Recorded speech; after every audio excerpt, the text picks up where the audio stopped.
湾的艺术水阁好，国情解说两句我含你做参考。解说，解文说义。好朋友，咱今日来研究，来讲三国，讲三国说三国。过去讲古有咧讲三国，歌戏有咧做三国，布袋戏有咧扮三国，啊，搁有哦，台语歌嘛有咧唱三国哦。谁写的？作词作曲家陈和平老师，一对一有在条小甲十、小甲八、小甲千。国情啊，你咧讲啥？一、二、三、四、五、六、七、八、九、十，各有八，各有千数，无毋对。一句一拍歌词，来，你听国情啊讲，这陈和平老师作词，特别一条足艺术的歌叫做《三国演义》。头前相对伊讲起讲一代奸雄做阿元，无人亲像伊这款，预防别人来侵犯，辜负正人伊甘愿。曹操上界流传一个故事，就是伊走路走去囡仔朋友因兜，伊这个囡仔朋友做路匹车，真欢喜讲，赶紧的，我出来吼，打一个酒来请你。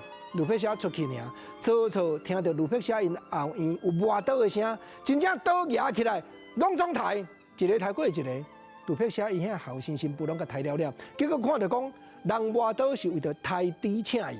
曹操想赶紧走路，半路撞到李匹车，连李匹车迅速甲抬死。曹操一句流传千古的话讲：宁可我负天下人，不可天下人负我。就是这拍歌词来讲。过来第二拍歌词讲两个父子真出名，党道吏部通人惊，刁贤为此因性命，无顾自己的名声。你若解文说理，看了有招，你就会记的。国情过去捌做一个迷彩，讲一站故事，讲王允献刁贤呐。王允献刁贤为着啥？为着拍破党道甲吏部的感情，安尼叫做破党部。过来，咱话讲啥？来讲三人桃园来结义，立誓同生甲同死。关公、张飞、傅老婢，媚事手足亲兄弟。